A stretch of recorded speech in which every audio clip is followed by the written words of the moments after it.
Salam, hər vaxtınız xeyirli olsun. Bu gün mən sizə bu tip məsələləri necə həll etmək lazımdır, onun izahatını verəcəm. Qısa bir video olacaq. 5-ci saat qurşağının ucqar şərq sərhəddi 66 dərəcə şərq uzunluğuna uyğun gəlirsə, onda 10-cu saat qurşağının şərq ucqar sərhəddi hansı uzunluqda yerləşər? Baxın, burada bu tip məsələlərdə nəyə diqqət eləməliyik? Mən məsələnin şərtində də qaraltmışam. Bizdən istənilir 5-ci saat qurşağının ucqar şərq sərhəddi. Yəni bu qərb də istənilə bilərdi.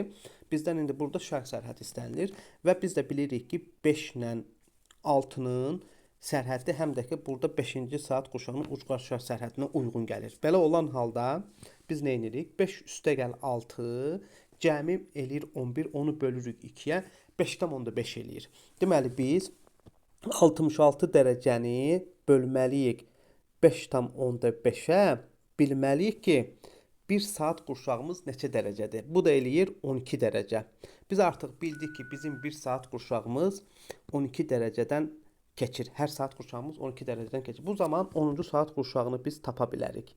Necə tapırıq? Təbii ki, bildiyimiz qayda. 10 vurulsun 12 dərəcə, o da bərabərdir 120 dərəcə şərq uzunluğu.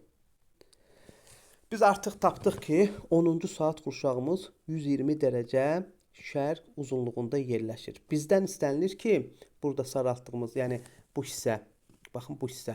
Bizdən istənilir ki, 10-cu saat qurşağının ucqar şərq sərhəddi nə qədər eləyir?